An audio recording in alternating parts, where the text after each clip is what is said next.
সঙ্গীরা জিজ্ঞেস করেছিলেন যে আমিরুল মুমিনিন কাকে সবর করতে বলতেছেন? আমার বেটা হুসাইনকে সবর করতে বললাম। হযরত ফাতেমা জানতেন যে আমার এই সন্তান দ্বীনের জন্য কুরবানি দিতে হবে। আল্লাহ নবী সাল্লাল্লাহু আলাইহি ওয়াসাল্লাম এটা ইঙ্গিত করে গেছেন। কোনোদিন বলেন নাই যে আব্বা আমার সন্তানের বিপদ মুক্তির জন্য দোয়া করেন। তিনি জানেন যে আল্লাহ তার সন্তানকে এই কুরবানির জন্য মন্তখব করে রেখেছেন, সিলেক্ট করে রেখেছেন। এই জন্য তাদের কোনো দুঃখ নেই। আজকে যারা ইমাম হুসাইনের জন্য দুঃখ করে মাতম করতেছেন, এটা নাজায়েজ। শরীর থেকে রক্ত বের করতেছেন, এটা অনর্থক কাজ। তাদের প্রকৃত মহব্বত এক হচ্ছে সওয়াবে সানি। আজকে এখানে কিছু খতম হয়েছে, সিন্নি হবে, আলোচনা হবে, মিলাদ হবে। আমি তো সম্ভব হলে দুটি রোজা রাখলে একটি রোজা রাখি শুহাদায়ে কারবালার সওয়াবে সানির জন্য। আমি একটি রোজা, কারণ এই মহব্বত এমন এক নির্বেজাল, এমন একটি নির্ভুল পথ। এই মহব্বতের ফেজা কিয়ামত পর্যন্ত, কিয়ামত অবধি আল্লাহ পাক কায়েম রাখবেন। আল্লাহর নবী বলতেছেন যে এই মহব্বতের কারণে কিয়ামতে এই সমস্ত এই দুইজনকে আল্লাহ পাক একত্রিত করে দেবে। আমাদের সবচেয়ে বড় দোয়া হওয়া উচিত যে আল্লাহ হাসরে তাদের সঙ্গী আমাদেরকে বানিয়ে দাও। হযরত শাহজালাল রহমতুল্লাহ আলাইহি ওয়েলফেয়ার ট্রাস্ট মৌলভীবাজারের আয়োজনে পবিত্র আশুরা উপলক্ষে এবং শুহাদায়ে কারবালার স্মরণে আজকের এই মোবারক মাহফিলের সম্মানিত সভাপতি, উপস্থিত মৌলভীবাজারের আমাদের সিলসিলাভুক্ত মুরব্বিয়ানে কেরাম, উলামায়ে এজাম, সংগঠনের নেতৃবৃন্দ এবং আশিকান মুস্তাফা সাল্লাল্লাহু আলাইহি সাল্লাম সম্মানিত সুধীবৃন্দ, আমরা আজকে এক মুবারক মাহফিলে উপস্থিত হয়েছি। আল্লাহ পাক যেন আমাদের উপস্থিতিকে কবুল করেন। আগামীকাল 10ই মুহররম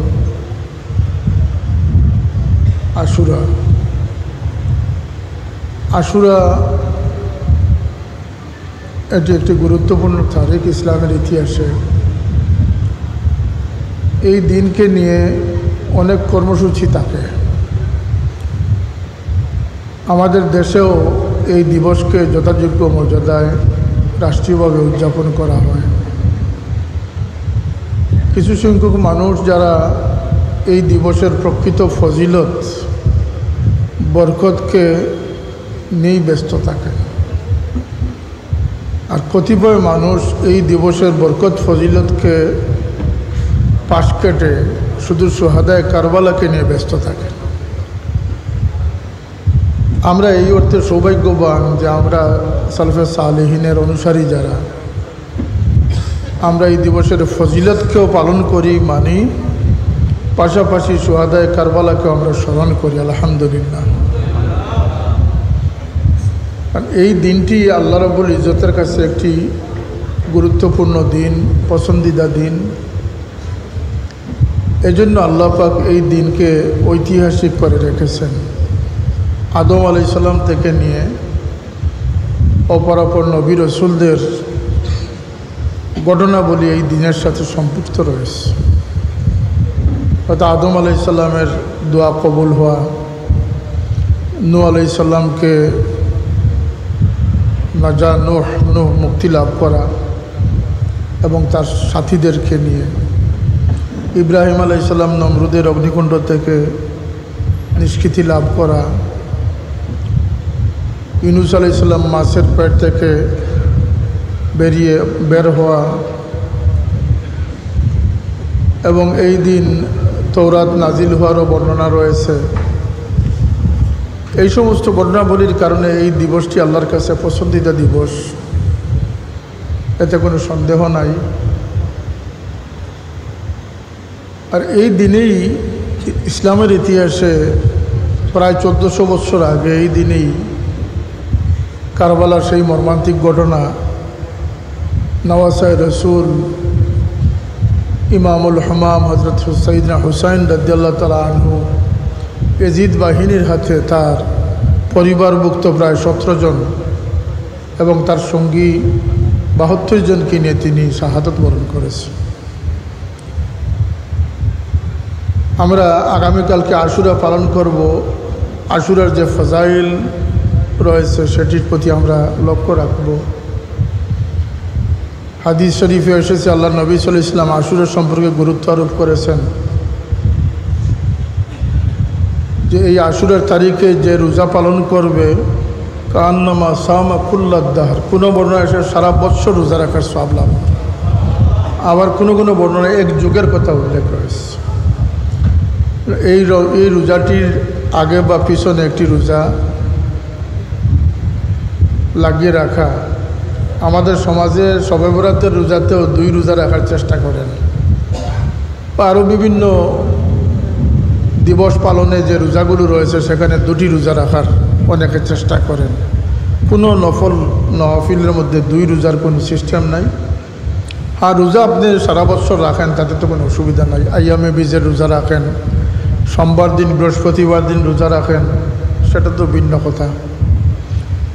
আর আশুরা একমাত্র রোজা যেটির আগে বা পরে একটি রোজা লাগিয়ে রাখার জন্য আল্লাহর হাবিব সাল্লাল্লাহু আলাইহি ওয়াসাল্লাম নির্দেশনা দান করেছে। তবে যদি কোনো মানুষ একান্ত অপারগ হয়, সে শুধু আশুরার তারিখে রোজা রাখলেও তার আশুরার ফজিলত হয়ে যাবে। সুবহানাল্লাহ। এই রমজান পালন এবং এই দিন ভুখা মানুষকে খাবার দান করা, হাদিস শরীফে উল্লেখ রয়েছে যে মানুষ কোনো ভুখা মানুষকে খাবার দিবে, আল্লাহ পাক তার রিজেকের কুশাদা বন্দোবস্ত করে দিবেন। যে নাঙ্গা বা কাপড়বিহীন মানুষকে কাপড় পরাবে, আল্লাহ তার জন্য উত্তম পোশাকের বন্দোবস্ত করে দিবেন। যে এতিমের মাথায় হাত বুলাবে, যে মানুষকে খাদ্য দান করবে, সাহায্য করবে এবং যে গোসল করবে, এই ধরনের হাদিসে উল্লেখ রয়েছে। এগুলি ফজিলতপূর্ণ বিষয়, এগুলো থেকে যেন আমরা মহরুম না হই। পাশাপাশি আমাদের ইমানি চেতনা, আমাদের ভালোবাসার ইজহার হবে শুহাদায়ে কারবালা, বিশেষ করে আল্লাহর হাবিব সাল্লাল্লাহু আলাইহি ওয়াসাল্লামের নওয়াসা দৌহিত্র জান্নাতি নওজওয়ানদের সর্দারদের একজন সাইয়েদনা আলী রাদিয়াল্লাহু তাআলা আনহুর শাহজাদা হযরত খাতুনে জান্নাত হযরত ফাতিমা রাদিয়াল্লাহু তাআলা আনহার লখতে জিগর যে হুসাইন সম্পর্কে আল্লাহ নবী বলেছেন যে তারা আমার চোখ ঠান্ডাকারী। হাসান হুসেন হচ্ছেন আল্লাহর হাবিব সাল্লাল্লাহু আলাইহি ওয়াসাল্লামের চোখ ঠান্ডাকারী। হাদিসে রয়েছে আল্লাহ নবী সাল্লাল্লাহু আলাইহি ওয়াসাল্লাম বলেছেন যে হুসাইন আমার থেকে, আমি হুসাইন থেকে। হুসাইনুন মিন্নি ওয়া আনা মিন হুসাইন। আল্লাহ যে হুসাইনকে ভালোবাসবে তুমি তাকে ভালোবাস। আমাদের দায়িত্ব হচ্ছে আমরা হুসাইন রাদিয়াল্লাহু তাআলা আনহুর শাহাদতে ব্যতীত হওয়া এবং তার মহব্বতের অন্তর্ভুক্ত হয়ে থাকা। প্রকৃত অর্থে হুসাইন রাদিয়াল্লাহু তাআলা আনহু যদি বাহ্যিকভাবে তিনি রাজনৈতিকভাবে মোকাবিলার বা শিকার হয়ে তিনি শাহাদত বরণ করেছেন, প্রকৃত অর্থে আল্লাহর হাবিব সাল্লাল্লাহু আলাইহি ওয়াসাল্লামের এই নওয়াসা ইমাম হুসাইন রাদিয়াল্লাহু তাআলা আনহু আল্লাহর বিধানের পক্ষে, আল্লাহর হাবিব সাল্লাল্লাহু আলাইহি ওয়াসাল্লামের ইত্তেবার পক্ষে সত্য এবং বাতিলের পার্থক্যকারী হিসাবে শাহাদত বরণ করেছে। এবং তার এই শাহাদত, তার সঙ্গী সাথীদের এই শোচনীয় পরাজয়, বাহ্যিকভাবে পরাজয় হলেও এটি ইসলামকে চিরদিনের জন্য বিজয়ী করে রেখেছে। সত্যের পক্ষে পরাজয় নয়, সত্যের পক্ষে পরাজয়টা একটা বিজয়ে পরিণত হয়। ইমাম হুসাইন রাদিয়াল্লাহু তাআলা আনহু কারবালা প্রান্তরে সেই প্রকৃষ্ট প্রমাণ তিনি পেশ করেছেন। আমরা যারা আজকে তাদেরকে 1400 বছর পরে স্মরণ করি, আমি ধন্যবাদ জানাই আজকে এই ওয়েলফেয়ার ট্রাস্টের পক্ষ থেকে আজকের এই মাহফিল কায়েম করা হয়েছে। যারা শ্রম দিয়েছেন, সহযোগিতা করেছেন, আল্লাহ পাকের দরবারে সব কিছু যেন কবুল হয়। আহলে বয়তের প্রকৃত মহব্বত আল্লাহ পাক যেন আমাদেরকে নসিব করেন। দুনিয়াতেও তাদের মহব্বতে আমাদেরকে রাখেন, হাসরেও তাদের সঙ্গী আল্লাহ পাক আমাদেরকে বানিয়ে দেন। এটা আমাদের জন্য, আমাদের ইমানের জন্য একটি মেয়ার, একটি মানদণ্ড। হুসাইন রাদিয়াল্লাহু তাআলা এই পরিণাম না হলেও কিন্তু তিনি জান্নাতি নওজওয়ানদের সর্দার ছিলেন। ইমাম হাসান এবং হুসাইন এই ভাতৃদ্বয়ের ফজিলত এত বেশি যে তারা যখন মাতৃদুগ্ধ পানরত ছিলেন তখন জিবরিল আমিন এসে খুশখবরি দিয়েছেন, ইয়া রাসূলুল্লাহ, এই দুই শিশুকে আল্লাহ পাক জান্নাতি নওজওয়ানদের সর্দার হিসাবে কবুল করে নিয়েছে। এবং তারিখে উল্লেখ রয়েছে যে এই দুই হস্তি যাদের নাম আল্লাহর পক্ষ থেকে দেয়া হয়েছে, এবং হাসান হুসাইন ইতিপূর্বে পৃথিবীতে কারো নাম ছিল না। আলী রাদিয়াল্লাহু আনহুকে হযরত হুজুরে পাক সাল্লাল্লাহু আলাইহি ওয়াসাল্লাম জিজ্ঞেস করলেন যে আলী, তোমার বেটার কি নাম রেখেছো হাসানের ক্ষেত্রে? তিনি বললেন যে জংবাজ, উর্দুতে বলে জংবাজ, হার্ব। আল্লাহ নবী বললেন যে না, তার নাম তুমি রাখো হাসান। বছরান্তে যখন হুসাইনের জন্ম হলো তখন তিনি আবার সেই নাম উচ্চারণ করেন। আল্লাহ নবী বললেন না, তার নাম রাখো হুসাইন। এ আলী, এ নাম আল্লাহ থেকে আমি এই দুই নাম লাভ করেছি। সুতরাং এই আখলাকে হাসানার আল্লাহ নবী সাল্লাল্লাহু আলাইহি ওয়াসাল্লামের চরিত্রের মূর্ত প্রতীক ছিলেন ইমামুল হামামাইন হাসানুল হুসাইন সৈয়দা শাবাবি আহলিল জান্নাহ। আল্লাহ নবী সাল্লাল্লাহু আলাইহি ওয়াসাল্লামের বাহ্যিক আকৃতির সাদৃশ্য ছিল তাদের মধ্যে। ইমাম হাসানের কোমর থেকে উপরিভাগ ছিল আল্লাহ নবীর সাদৃশ্য, আর নিচ ছিল হযরত আলীর সাদৃশ্য। হুসাইনের উপরিভাগ ছিল আলীর সাদৃশ্য, নিচ ছিল আল্লাহ নবীর সাদৃশ্য। সুবহানাল্লাহ। এই পরিণাম কেন হলো? এই পরিণামের জন্য উপযুক্ত লোকই হচ্ছেন, উপযুক্ত হস্তি হচ্ছেন ইমাম হুসাইন রাদিয়াল্লাহু তাআলা। আল্লাহ মানুষের উপরে পরীক্ষা দেন, ওয়ালানাবলুয়ান্নাকুম বিশাইইম মিনাল খাউফ ওয়াল জু'। ক্ষুধা দরিদ্রতাও একটা পরীক্ষা, ভয়ভীতি একটা পরীক্ষা। ওয়া নাকসিম মিনাল আমওয়ালি ওয়াল আনফুসি ওয়াস সামারাত। মানুষের জানমালের ক্ষতি সাধিত হয়, ফসল হানি ঘটে। আল্লাহ বলেন এগুলো তোমাদেরকে আমি পরীক্ষা নিচ্ছি। সুবহানাল্লাহ। পরীক্ষা উত্তীর্ণ হওয়া, এই জন্য আল্লাহ নবী সাল্লাল্লাহু আলাইহি ওয়াসাল্লাম বলেছেন যে ইমানের দিক থেকে যে যত বেশি অগ্রসর তার পরীক্ষা তত কঠিন পরীক্ষা হয়ে থাকে। আপনারা দেখেন হযরত ইব্রাহিম আলাইহিস সালাম নমরুদের অগ্নিকুণ্ডে ছিলেন। জিবরিল আমিন এসে তাকে সহযোগিতার আশ্বাস দিয়েছিলেন। আল্লাহ নবী বলেছিলেন যে না, আমার জন্য আল্লাহই যথেষ্ট। সুবহানাল্লাহ। ওয়াকাফা বিল্লাহি ওয়ালিয়াম ওয়াকাফা বিল্লাহি নাসির। এই পরীক্ষাগুলো স্থান কাল পাত্র ভেদে আসে। যে মানুষ যে পরীক্ষায় উত্তীর্ণ হওয়া সম্ভব তার জন্য আল্লাহ সেই ধরনেরই গুরুত্বপূর্ণ পরীক্ষা রাখে। উম্মতের এক ব্যক্তির এমন পরীক্ষার প্রয়োজন ছিল, পৃথিবীর সমস্ত মানুষ নির্যাতিত হয়। আজকে আমাদের সিরিয়ার মুসলমানরা, কাশ্মীরের মুসলমানরা, বিশেষ করে ফিলিস্তিনের মুসলমান আজকে নির্যাতিত। যাদের নির্যাতনের চিত্র, ভিডিও ফুটেজ দেখলে ইমানদার মানুষ চোখের পানি ধরে রাখতে পারে। কিন্তু সমস্ত পৃথিবীর জুলুম একত্রিত হলে, সমস্ত মজলুমিয়াতকে একত্রিত করলে যে অসহায়ত্ব হবে তার চেয়ে বেশি অসহায়ত্ব ইমাম হুসাইন রাদিয়াল্লাহু আনহু ছিল।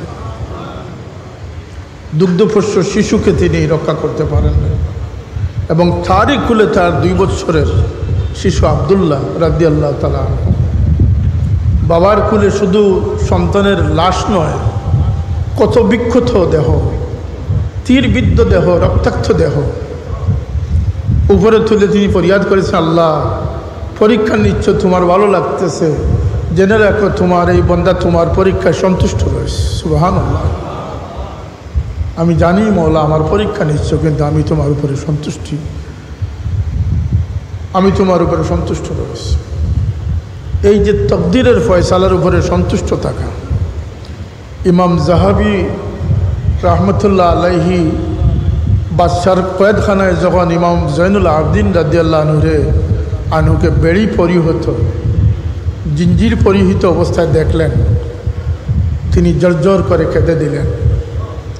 ইমাম জৈনুল আবেদিন আলী বিন হুসাইন জিজ্ঞেস করলেন যে আপনি কাঁদছেন কেন?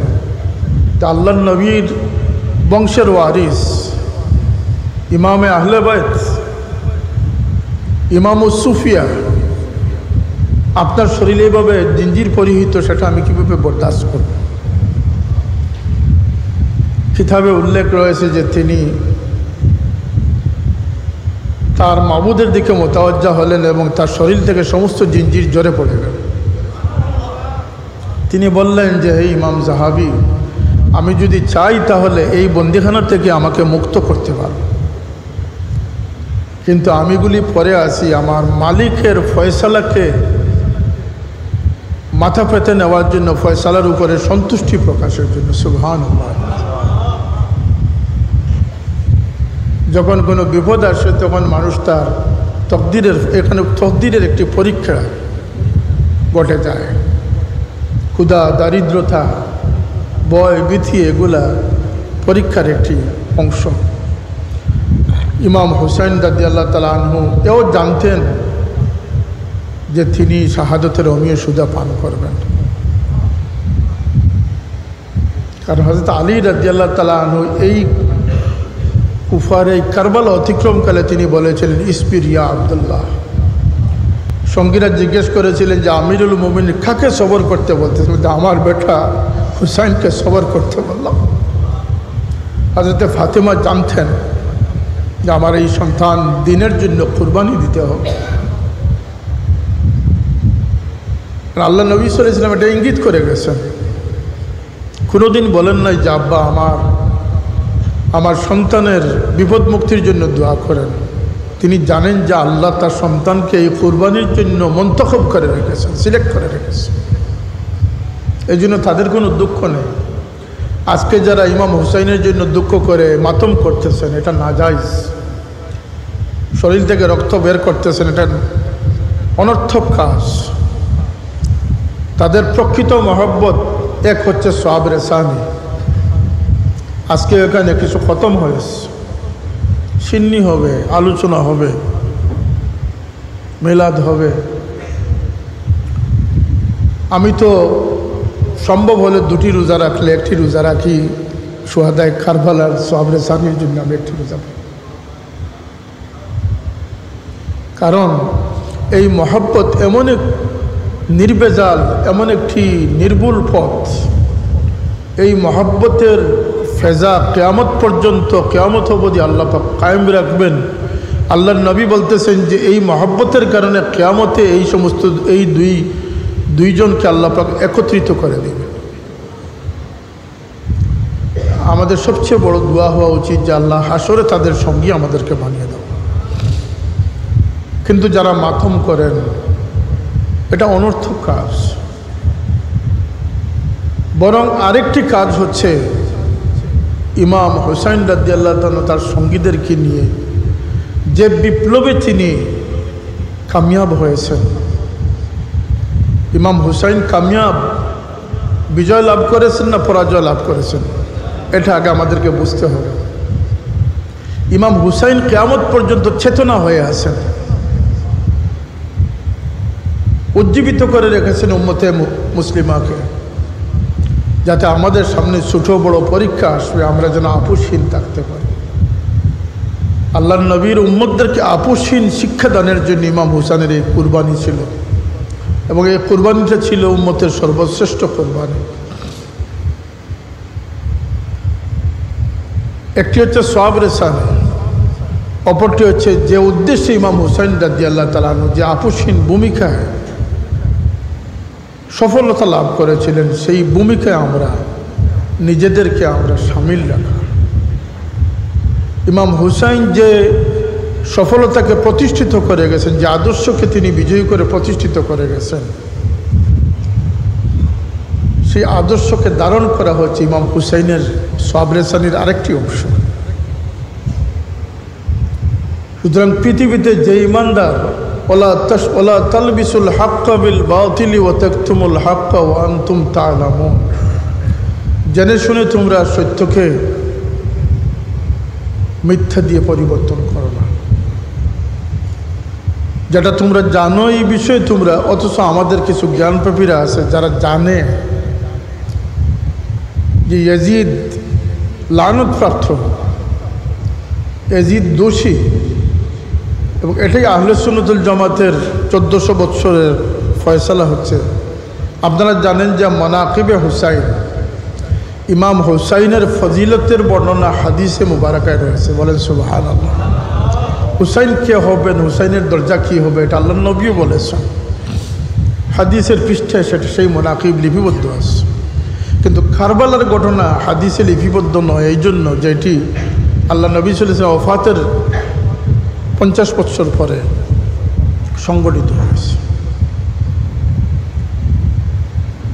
এই ঘটনা আমাদের জন্য ইমানের একটি মাইয়ার বা একটি মানদণ্ড হয়ে গেছে। এজন্য যে আজকে উম্মতে মুসলিমার একদল ইমাম হুসাইনকে সাপোর্ট করতেছে, একদল ইয়াজিদকে সাপোর্ট করতেছে। যদিও ইয়াজিদের পক্ষের মানুষের সংখ্যা 1001 999 জন হুসাইনের পক্ষের মানুষ রয়েছে, কিন্তু তাদের কূটকৌশল নিয়ে তারা মাঠে রয়েছে। ওয়ালা তালবিসুল হাক্কা বিল বাতিলি ওয়া তাকতুমুল হাক্কা ওয়া আনতুম তা'লামুন।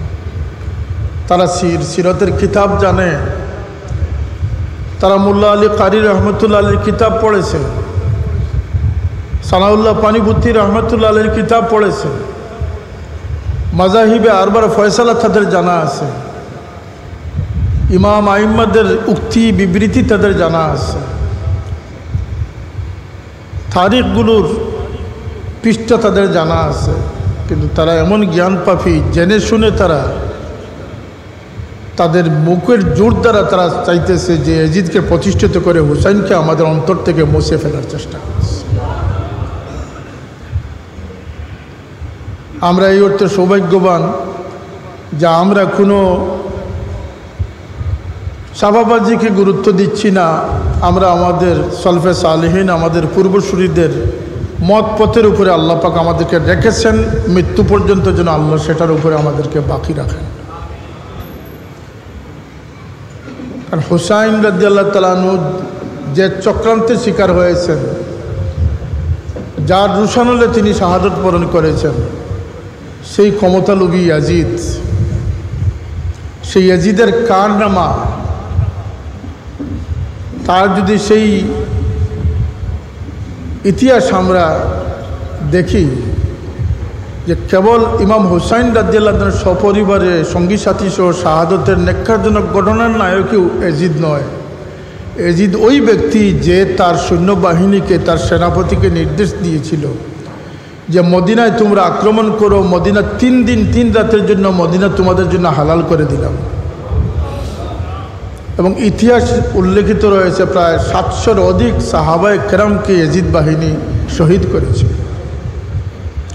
জলিল কদর সাহাবিকে ইয়াজিদ সৈনিকরা, ইয়াজিদের সৈন্যরা থাপ্পড় মারার মতো দুঃসাহস দেখিয়েছে। 3 দিন 3 রাত রওজায়ে রসুলের নিকটবর্তী মসজিদে নববীতে আজান একামত বন্ধ ছিল। 3 দিন 3 রাত। আল্লাহ নবী মদিনায় তৈবায় হিজরত করার পর থেকে নিয়ে আজ অবধি এই ইয়াজিদ বাহিনীর তাণ্ডব ব্যতীত মদিনায় তৈবার আজান একামত আজ অবধি বন্ধ হয় নাই।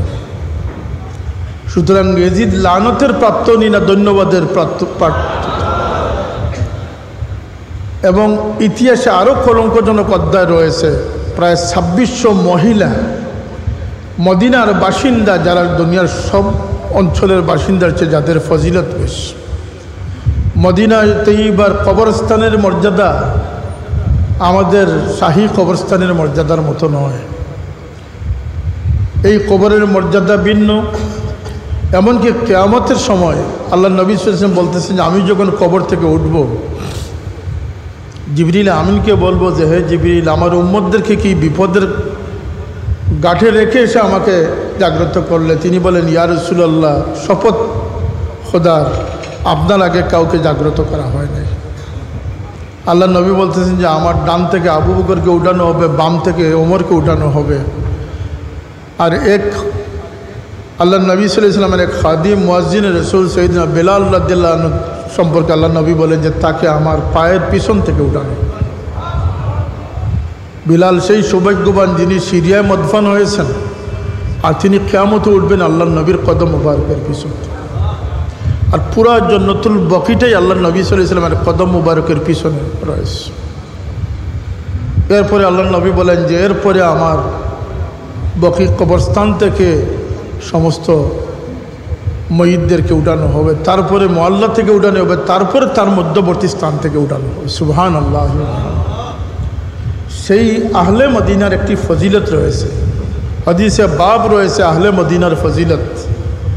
কিন্তু দুরাচার ইয়াজিদ বাহিনী সেই মদিনায় তৈয়বার পবিত্র ভূমির সতী সাদী 2600 নারীকে প্রেগনেন্ট করেছিল, গর্ভবতী বানিয়েছিল, অবৈধ গর্ভবতী বানিয়েছিল। মক্কা শরীফ, মক্কাতুল মুকাররমায় আক্রমণ করেছে, হাজিদেরকে হত্যা করেছে, কাবার উপরে ডিল নিক্ষেপ হয়েছে, কাবার গিলাফে আগুন ধরিয়েছে। এই কারনামা থেকেই প্রমাণিত, এবং সে যে ক্ষমতার জন্য করেছিল সে বেশি দিন ক্ষমতায় টিকে থাকতে পারে নাই। সে অতি অল্প সময় 3 থেকে 4 বছরের ভিতরে তার খেলাফত শেষ হয়ে গেছে, এবং তার মৃত্যুটি অত্যন্ত লজ্জাজনকভাবে তার মৃত্যু হয়েছে বলে ইতিহাসে উল্লেখ রয়েছে। আজ পর্যন্ত এজিদের কবরের কোনো নিশানও পাওয়া যায়নি। কিন্তু ইমাম হুসাইন রাদিয়াল্লাহু আনহুকে যেখানে শহীদ করা হয়েছিল সেই কারবালায়, সেখানে তার দেহ থেকে মাথাকে আলাদা করা হয়েছিল। ছোট্ট শিশু আবদুল্লাহর দেহ থেকেও মাথাকে বিচ্ছিন্ন করা হয়েছিল। আহলে বাইতের ইন্নামা ইউরিদুল্লাহু লিইয়ুযহিবা আনকুমুর রিজসা ওয়া আহলাল বাইতি ওয়া ইউতাহহিরাকুম তাতহীরা। কোরআনে পাকে যে আহলে বাইত সম্পর্কে আল্লাহর বাণী উল্লেখ করেছেন, তাদের পবিত্রতা সম্পর্কে আল্লাহ এক্সপেকটেশন করেছেন, সেই পবিত্র দেহগুলি থেকে মাথাকে বিচ্ছিন্ন করা হয়েছে, এবং সেই মাথাগুলোর স্থান হয়েছে নেজার অগ্রে। আর দেহগুলোকে এখানে মাটিতে পুঁতে রাখা হয়েছে। ইতিহাস সাক্ষ্য দিচ্ছে এই মাটিতে পুঁতা দেহগুলোকেও এজিদ অসম্মান করেছে, মাটির সাথে নিশ্চিহ্ন করার জন্য গুড়া দৌড়িয়েছে উপরে। কিন্তু আল্লাহর ফয়সালা ভিন্ন। বাহ্যিকভাবে এজিদ বাহিনী বিজয় লাভ করেছিল, কিন্তু হুসাইনকে আল্লাহ সেই নিশ্চিহ্ন কবর থেকে, হুসাইনের কবর আজকে দূর থেকে পরিলক্ষিত হচ্ছে, কিন্তু এজিদের কবরে কোনো নিশানাও পৃথিবীতে নয়। ইমাম হুসাইনের সর মুবারক চলে গিয়েছিল দামেস্কে, এজিদের সামনে নেওয়া হয়েছিল। এজিদ সেই মস্তকের সাথেও বেয়াদবি করার বর্ণনা রয়েছে, এবং এটা সাহাবীর থেকে এটার বর্ণনা রয়েছে। সে ছড়ি দিয়ে তার মুখের মধ্যে আঘাত করেছিল, এবং সেই মাথাটি গোডাউনে ফেলে দিয়েছিল। যখন ইয়াজিদের সন্তান মাত্র 40 দিন ক্ষমতায় ছিলেন, দিনদার ছিলেন, বাবার অপকর্ম তিনি মেনে নিতে পারেন নাই। তিনি বুঝেছিলেন আমি যে সিটে বসেছি সেটা আহলে বাইতের রক্তের অর্জিত। তাই তিনি সিদ্ধান্ত নিলেন যে এই মসনদে আমি বসলে আমার ইমানকে আমি সালামত রাখতে পারবো, আমি আল্লাহর নবীর উম্মত হিসাবে কিয়ামতের দিন মুখ দেখাতে পারবো না। তাই তিনি 40 দিনের মাথায় অর্ধ পৃথিবীর রাজত্ব তিনি ত্যাগ করেছিলেন। সুবহানাল্লাহ বলবেন না নাউজুবিল্লাহ? আজকের দিনে একজন মেম্বার সাহেবকে যদি বলা হয় যে আপনার মেম্বারই বাদ দিয়ে দেন, তিনিও ছাড়বেন না। কিন্তু মুআবিয়া ইবনে এজিদের বেটার মধ্যে এমন চেতনা ছিল যে তিনি 40 দিনের মাথায় তার বংশকে ডেকে তিনি ইস্তেফা দিয়েছিলেন। আর তার এই সময় তিনি তার বাবার অপকর্ম কাফারা স্বরূপ তিনি এই সর মোবারককে মসজিদে উমুমির পাশে তিনি দফন করেছিলেন। আমার সৌভাগ্য হয়েছিল আমার বাবার সাথে সেই মস্তক মোবারকের জিয়ারত করার সুযোগ হয়েছিল। সুতরাং যারা আমাদেরকে ইয়াজিদের পক্ষে নেওয়ার অপকৌশল অপচেষ্টা করতেছে, তাদের থেকে বাঁচাটাও আজকের দিনে আলোচনার আমাদের একটি মুখ্য বিষয় আমি মনে করি। জাতিকে বিভ্রান্ত করা হচ্ছে, বিভেদ সৃষ্টি করা হচ্ছে, ইয়াজিদের নামে মসজিদের নামকরণ করা হচ্ছে। ইয়াজিদের নামে 1350 বছর পর্যন্ত কোনো নামকরণ হয় নাই। কোনো বাবা তার সন্তানের নাম যেমন মির্জাফর রাখতে চায় না, তেমন ইয়াজিদ রাখতে চায় না। এই কিছু নাম আছে যেগুলোর সাথে কলঙ্ক লেপন হয়ে গেছে, কলঙ্কিত হয়ে গেছে নাম। আজকের দিনে ইয়াজিদকে আমিরুল মুমিনিন আখ্যা দেওয়া হচ্ছে। তার নামের সাথে রাদিয়াল্লাহু আনহু 1300-1350 বছরের ইতিহাসে এটার কোনো অবস্থান খুঁজে পাবেন না। এবং তাকে সংস্কারক বলার মতো দুঃসাহস করা হচ্ছে। তাকে এমনও বলা হচ্ছে যে তাকওয়ার ক্ষেত্রে হুসাইন অগ্রসর ছিলেন, কিন্তু রাজনৈতিক প্রতিভার ক্ষেত্রে ইয়াজিদ অগ্রসর ছিলেন। তাহলে কোথায় তার মুলকিয়ত? কোথায়? 3 বছরের মাথায় তিনি নিশ্চিহ্ন হয়ে গেলেন। তার বিচক্ষণতা কতটুকু রয়েছে? তিনি সবচেয়ে বড় অপরিণামদর্শী কাজ করেছেন, আল্লাহর নবীর বংশকে তিনি নিপাত করেছেন। এবং সাইয়্যিদা জাইনাব রাদিয়াল্লাহু তাআলা আনহার বিচক্ষণতা এবং সাহসের কারণে ইমাম জয়নুল আবদিন বেঁচে ছিলেন। না হয় সেই অসুস্থ বালককেও তারা হত্যা করার চেষ্টা করেছে। আর সুকাইনার কথা তো ইতিহাসে রয়েছে। 5 বছরের বালিকা সুকাইনার গলায় রশি দিয়ে গরুর মতো টেনে এনে সামনে উপস্থিত করা হয়েছে। আল্লাহর নবীর এই আহলে বয়তের অসম্মান, তাদেরকে বেড়ি পরিহিত অবস্থায় রশি গলায় ঝুলিয়ে, দুনিয়ার এমন কোনো রাজাদিরাজ নাই যে তার সামনে নিবে আর সে বেয়াদবের খাতারে না যাবে। সে ইজ্জতের মালিক হবে এবং কিয়ামত পর্যন্ত সে লানতের মালিক হবে। এটা একটি দুঃস্বপ্ন আমি মনে করি। যারা ঠিকাদারিতে লিপ্ত হয়েছেন তাদের সাবধান হওয়া উচিত। এই জমিনে মাজাহিবে আরবা রয়েছে, সালফে সালেহিন আইম্মে মুস্তাহিদিনদের অনুসারীরা রয়েছে, আহলে সুন্নতুল জামাতের আকীদা রয়েছে। এই জমিনে ইয়াজিদ বাহিনী, ইয়াজিদের বিজয় ছিনিয়ে আনা কোনোদিনই সম্ভব হবে না। হুসাইন জিন্দাবাদ চলতেছে, হুসাইন জিন্দাবাদ চলতে থাকবে।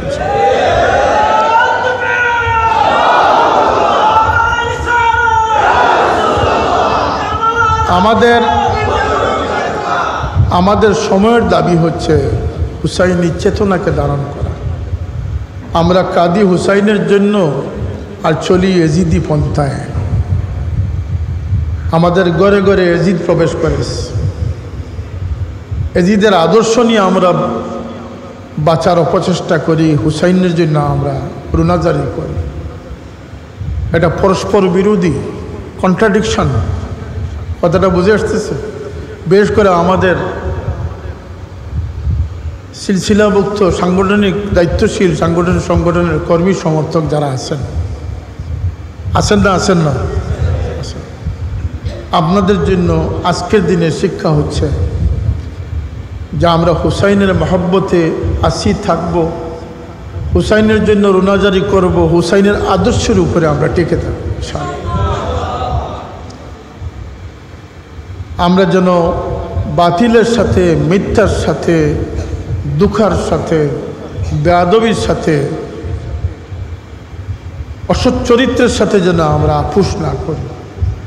যেদিন আপনি চারিত্রিক বৈশিষ্ট্যের ক্ষেত্রে আপোষহীন হতে পারবেন, সত্য মিথ্যার পার্থক্যের ক্ষেত্রে সত্যের পক্ষ অবলম্বন করতে পারবেন, ন্যায় ইনসাফ জুলুমের বিপরীতে যখন ন্যায়ের প্রতীক হতে পারবেন, ন্যায়ের পক্ষে জোর দাবি রাখতে পারবেন, সেদিন হুসাইনের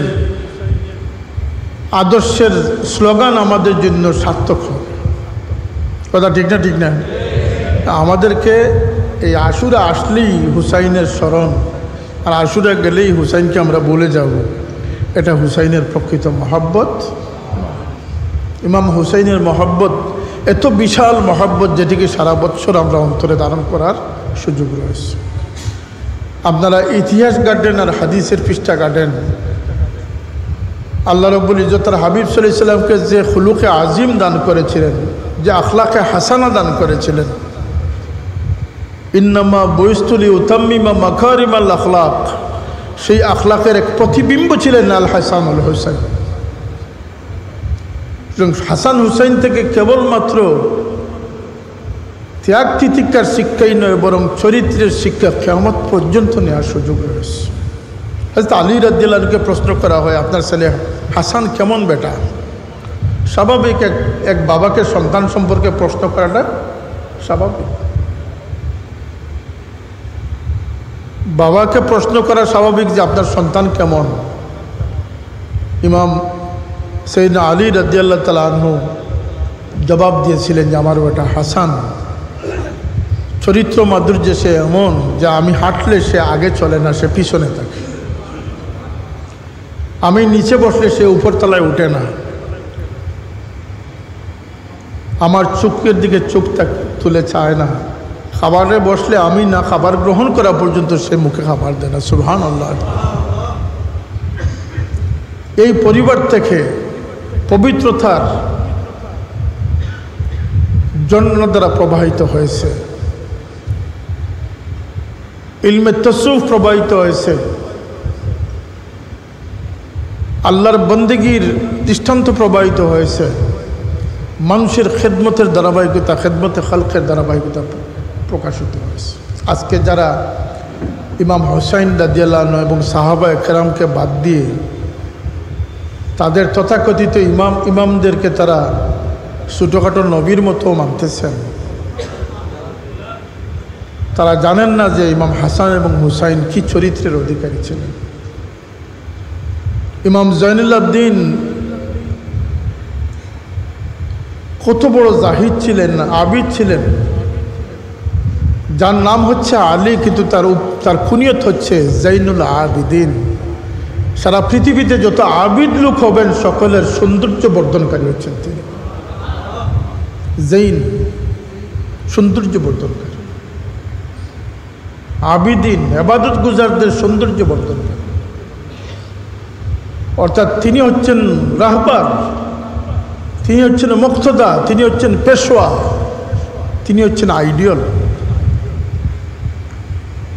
তিনি প্রতি রাত্রে 1000 রাকাত নফল নামাজ তেলাওয়াত করতেন, 1000 রাকাত নফল নামাজ পড়তেন প্রতিদিন, তার নিয়মিত অভ্যাস ছিল। তার ওফাতের পরে তার পিঠে কালো দাগ দেখা গেল।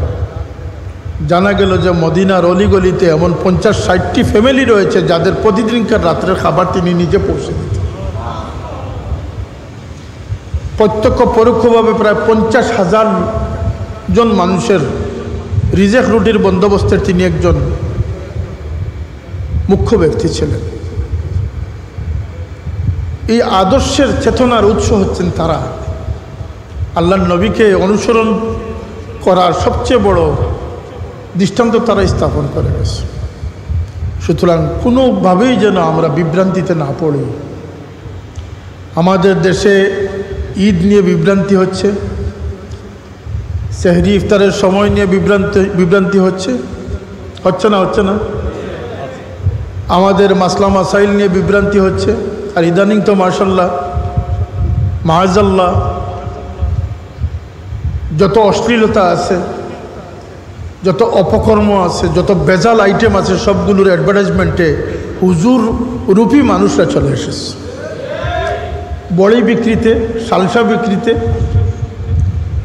নেক্ষার জন্য আমি মুখে উচ্চারণ করতে পারছিস না যে সমস্ত প্রোডাক্ট, এগুলোর বিজ্ঞাপনদাতা হচ্ছেন হুজুর লেবাসদারি মানুষরা। এমনকি আমাদের দেশে যে পুকুর চুরিতে যে ধরা পড়েছে তার নামের সাথে সৈয়দ রয়েছে, নাউজুবিল্লাহ। এটা দুঃখ করার কিছু নেই। অনেক বাংলাদেশে অনেক নাস্তিকরা আছে যারা আল্লাহর নবীর দামন ছেড়ে চীনের দামনে ধরেছে, মাও সেতুঙ্গের দামনে ধরেছে, তাদের নামের সাথেও সৈয়দ রয়েছে। আছে না? আছে না? এটা নিয়ে কোনো বিভ্রান্ত হওয়ার কিছু নেই। সমস্ত অপকর্মের নাটের গুরু যিনি হন তিনি একজন মুসল্লি প্রকৃতির মানুষ হইলে তাকে দিয়ে অপকর্ম করানোটা সহজ হয়। এটা নিয়ে চিন্তিত হওয়ার কারণ আছে না নাই? আপনারা কি এটা নিয়ে চিন্তিত নয় যে আমাদের ইসলামকে কলুষিত করার জন্য ইসলামী লেবাসকে ব্যবহার করা হচ্ছে, পীরদেরকে বিতর্কিত করার জন্য পীর নাম দিয়ে বন্ডদেরকে প্রতিষ্ঠিত করা হচ্ছে, ওয়াইজিনদেরকে প্রতি মানুষের আগ্রহ কমানোর জন্য বিনা ইলমে ওয়াইজ সেজে বন্ডামির সুযোগ দেওয়া হচ্ছে। না, আমাদের এই সমস্ত ব্যাপারে আমাদের সোচ্চার থাকতে হবে, সতর্ক থাকতে হবে। আমাদের সব কিছুতে বিতর্ক এসে যাচ্ছে। মা বাবার প্রতি অশ্রদ্ধা কিয়ামতের একটি সূচনা। আল্লাহ নবী সাল্লাল্লাহু আলাইহি ওয়াসাল্লামকে জিবরিল আমিন প্রশ্ন করতেছেন যে মানিসা, কিয়ামত কখন হবে? জবাবে আল্লাহ নবী বলতেছেন মাল মাসউলু আনহা বিআলামা মিনাস সাইল। ভাই জিবরিল, তুমি প্রশ্নকারী আর আমি উত্তরদাতা, তুমি যেমন কিয়ামত সম্পর্কে অবগত নয় আমিও সেইভাবে অবগত নয়। তো জিবরিল আমিন জানতেন যে আল্লাহর নবী যদিও আল্লাহ ছাড়া এই কিয়ামতের খবর কেউ জানেন না, কিন্তু নবীর কাছে বিশেষ খবর রয়েছে। সুবহানাল্লাহ বলবেন না? তো জিবরিল আমিন আবার ফার্দার প্রশ্ন করতেছেন যে এটার আলামত কি? প্রশ্নটা বুঝেন এটা? আচ্ছা, কিয়ামত আপনিও জানেন না, আমিও জানি না, আল্লাহই জানেন নাকি? ইয়া রাসূলুল্লাহ, আপনার কিন্তু আলামত জানা আছে, আপনি সেই আলামতগুলো বর্ণনা করেন। জিবরিল জানেন যে তার ইলিমের চেয়ে আল্লাহ নবীর ইলিম কিছুটা বাড়তি রয়েছে। তখন আল্লাহ নবী বলেছেন আনতালিদাল্লামাতু রাব্বাতাহা।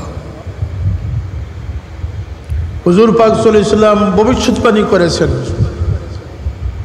সতর্কবাণী করেছেন যে কিয়ামত এমন এক সময় আসবে যখন নাঙ্গা পায়ে, যারা পায়ে কোনোদিন জুতা পরার শক্তি ছিল না, পোশাকবিহীন ছিল, গায়ে একটি ভালো পোশাক দিতে পারে নাই, যারা মেষ চালক রাখাল ছিল, যারা ছাগল বেড়া রাখত, এই সমস্ত বঞ্চিত মানুষরা এমন পর্যায়ে যাবে ইয়াতাতাওয়ালুনা ফিল বুনিয়ান, তারা পরস্পর অট্টালিকা বানানো নিয়ে প্রতিযোগিতায় লিপ্ত হবে। আজকে অট্টালিকার প্রতিযোগিতা হচ্ছে না? হচ্ছে না। এবং বেশিরভাগ ক্ষেত্রে এই সমস্ত মানুষ তারা যারা 1 নম্বরকে ছেড়ে দিয়ে 14 নম্বর ব্যবসার মাধ্যমে রাতারাতি ধনী হয়েছে। কিন্তু আল্লাহ নবী এই কথা বলার আগেও বলেছেন আনতালিদাল্লামাতু রাব্বাতাহা। কিয়ামতের প্রথম প্রমাণ হবে, সূচনা হবে যখন দাসী তার মনিবকে প্রসব করবে, অবাধ যৌনাচার হবে। এমনকি আল্লাহ নবী এও বলে গেছেন যে কিয়ামতের আগে মানুষ উন্মাদনায় পৌঁছে বেহায়াপনার শেষ পর্যায়ে পৌঁছে যাবে। এমন বেহায়া হবে যে পশুকেও হার মানাবে। নাউজুবিল্লাহ বলবেন? এখন কি পশুর চেয়ে ভালো রয়েছে? যদিও বাহ্যিকভাবে বাজারে ঘাটে মানুষের আকৃতি নিয়ে চলতেছে, কিন্তু নেট দুনিয়ার সুবাদে, ফেসবুকের সুবাদে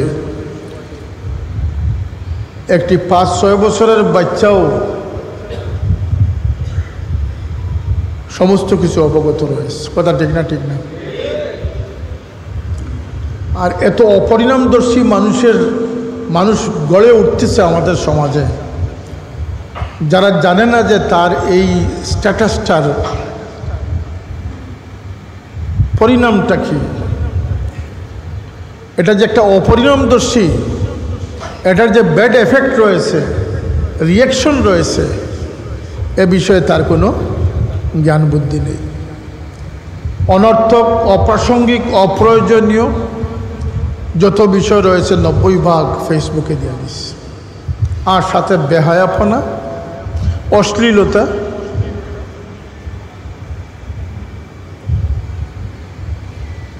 আমি দীর্ঘ জীবন পার হওয়ার পরে কৌতূহল নিয়ে দীর্ঘ জীবন বেড়ে উঠেছি যে ডাক্তার যখন অপারেশন করে তখন ব্লেড দিয়ে কাটে না চাকু দিয়ে কাটে।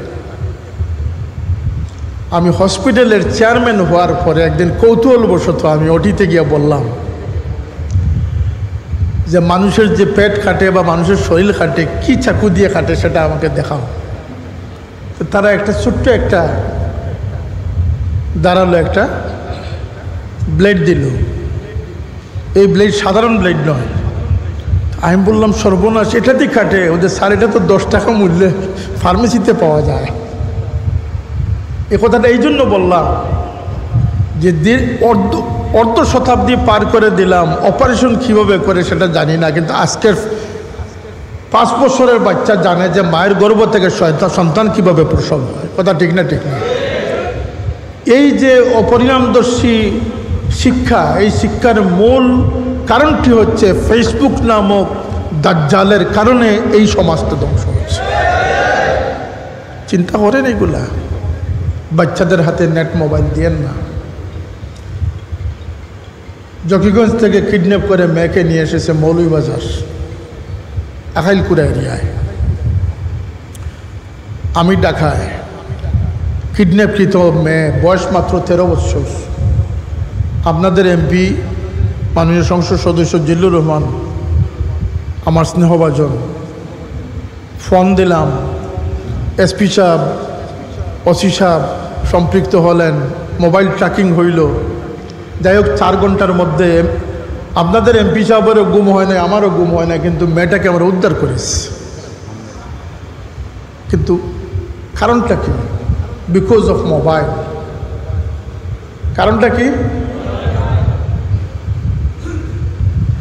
সেদিন এক মুসলমান মেয়ে হিন্দু ছেলের সাথে চলে গেছে। যাই হোক রাত্রের মধ্যে আমরা উদ্ধার করিয়েছি সুনামগঞ্জ থেকে।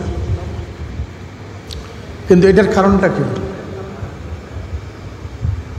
আমি কিডন্যাপ শুনেছি, অপহরণ শুনে আমার মাথা খারাপ হয়ে গেছে। আপনাদের এমপিকেও বলছি আমি যে এই ঘটনা, পরে শুনলাম এটা কিডন্যাপ না। এক হাতে তালি বাজে না, 2 হাত না হলে তালি বাজে না। এটা মোবাইলের অপকর্মের ফসল। চিন্তা করেন। এই ফেসবুক নির্ভর দলিল আদিল্লার প্রতি অন্তত আমরা যারা সমজদার, আমরা এই আকিদা থেকে, এই বয়ান থেকে, এই কূটকৌশল থেকে বেঁচে থাকা প্রয়োজন আছে না নাই? এই গুজারিশটুকু আপনাদের খেদমতে আমল করুন। ইল্লাল্লাযীনা আমানু ওয়া আমিলুস সালিহাত। ঈমান আকিদা দিয়ে কেবল পার হওয়া যাবে না, আর কেবল আমল দিয়ে আকিদা ছেড়ে দিয়েও আপনি ঈমানদার হতে পারবেন না। কথাটি মনে থাকবে আমাদের ইনশাআল্লাহ। ঈমান আকিদারও প্রয়োজন রয়েছে, আর আমাদের নেক আমলেরও প্রয়োজন রয়েছে, এবং সেক্ষেত্রে স্বেচ্ছাচারিতা ছেড়ে দিতে হবে, সুন্নাত ইত্তেবা করতে হবে। সেদিন আমাকে সাংবাদিক না, একজন গবেষক অনেকগুলো প্রশ্ন নিয়েছেন। আমার তো সময় নাই। এর মধ্যে আমার বাবার উপর একটা থিসিসের করতেছেন। তার প্রশ্নটি ছিল যে তিনি যখন যে আকিদার সংগ্রামে লিপ্ত হয়েছিলেন তখন সকলেই তার বিরুদ্ধাচরণ করেছিলেন, বা সকলের মধ্যে তিনি একজন পৃথক ছিলেন। কথা ঠিক না? ঠিক না মুরব্বিয়ানে? কিন্তু আজকের দিনে এসে দেখা যাচ্ছে যে তিনি সবচেয়ে বেশি সফলকাম এবং তার প্রচার প্রসারতা সবচেয়ে বেশি ব্যাপকতা লাভ করেছে। এটির কারণটা কি? আমি বললাম এক কারণ হচ্ছে মকবুলিয়ত, আরেক কারণ হচ্ছে সুন্নত নববীর ইত্তেবা। জীবনভর থাকে আল্লাহ নবীর সুন্নতের খেলাফ করে আল্লাহ নবীর লজ্জায় পতিত হওয়া থেকে নিজেকে বেঁচে রেখেছে। এই জন্য আমাদের দায়িত্ব হচ্ছে আমরা নেক আমল বেশি বেশি করা। আমাদের অনেক আমল বিনষ্ট হচ্ছে, আর জেনে রাখবেন আমল বিনষ্ট হলে পরে চেতনাও বিনষ্ট হয়ে যাবে। আর মানুষ কবরে গিয়ে তার যে জিনিসটি তার নষ্ট হবে না সেটি হচ্ছে তার চেতনা, তার জাগ্রত দিল, তার ঈমান পরিপূর্ণ অন্তরটাই সে কিয়ামতের দিন নিয়ে হাজির হবে। আল্লাহ আমাদেরকে একটি ভালো মন নিয়ে দুনিয়া থেকে যাওয়ার পরীক্ষায় লিপ্ত রেখেছেন। আল্লাহ যেন আমাদেরকে একটি ভালো মন নিয়ে কবরে পৌঁছার তৌফিক দান করেন, যে মনে কোনো হিংসা বিদ্বেষ থাকবে না। এই যে আপনারা পরস্পর বিরুদ্ধে অনেক ফেসবুকে লেখালেখি করেন, আমার কর্মীরা অশ্লীলতা নয়, ভালো, আল্লাহর নিষেধ যে অমান্য করতেছেন। ইস্তানিবু কাসীরাম মিনাজ জান্নি ইন্না বা'দাজ জান্নি ইসমুন ফালা তাজাসসু, জাসসাসি না করার জন্য আল্লাহ বলেছেন। কিন্তু আলিম উলামার নামদারি হয়েও না জেনে এক ভাই সম্পর্কে খারাপ মন্তব্য করতেছেন। এটাই হচ্ছে ইস্তানিবু কাসীরাম মিনাজ জান্ন, তোমরা ধারণা প্রসূত হওয়া থেকে তোমাদেরকে বাঁচিয়ে রাখো। একজন গুরুত্বপূর্ণ লোক সম্পর্কে কালকে একজন গুরুত্বপূর্ণ মানুষ বলতেছেন যে তিনি তার বাড়িতে আছেন, তিনি গৃহ নির্মাণের তালিকায় ব্যস্ত রয়েছেন, তার বাড়ি শহর থেকে 60 কিলোমিটার দূরে। আজকে সকালে তিনি আমার সামনে আসলেন, বললেন যে আমি সকালের মর্নিং ফ্লাইটে এসেছি। কথাটা বুঝে দুনিয়ার চেইন অফ কমান্ডটা অনুমান করেন। ওই লোক কিন্তু আমাদের মোটামুটি গ্যারান্টি দিয়ে বলতেছে যে তিনি তার বাড়িতে অবস্থান করতেছে, অথচ তিনি মর্নিং ফ্লাইটে এসে বোর্ডিং পাস আমার সামনে পেশ করতেছে। এটা ধারণা প্রসূত না, ধারণা প্রসূত নয়, কথা বলেন না। এটি হচ্ছে বানোয়াট মন্তব্য, অহেতুক মন্তব্য, এটি হচ্ছে কবিরা গুনাহ। এটি হচ্ছে তো কবিরা গুনার সংখ্যা যদি বেশি হয়ে যায়, কবিরা গুনার সংখ্যা যদি বেশি হয়ে যায়, তাহলে পাল্লা ভারী হবে না পাতলা হবে, হালকা হবে? ভারী হবে। ওয়া আম্মা মান খাফা মাকাম রাব্বিহি ওয়া নাহান নাফসা আনিল হাওয়া ফাইনাল জান্নাতা হিয়াল মাওয়া। রাত্র বেশি হয়ে গেছে, আবহাওয়া প্রতিকূল। মৌলভীবাজারবাসী, ওলামায়ে কেরাম, ইমাম, আইম্মা, সাংগঠনিক নেতৃবৃন্দ, আমার বাবার স্নেহভাজন মুরব্বিয়ানে কেরাম,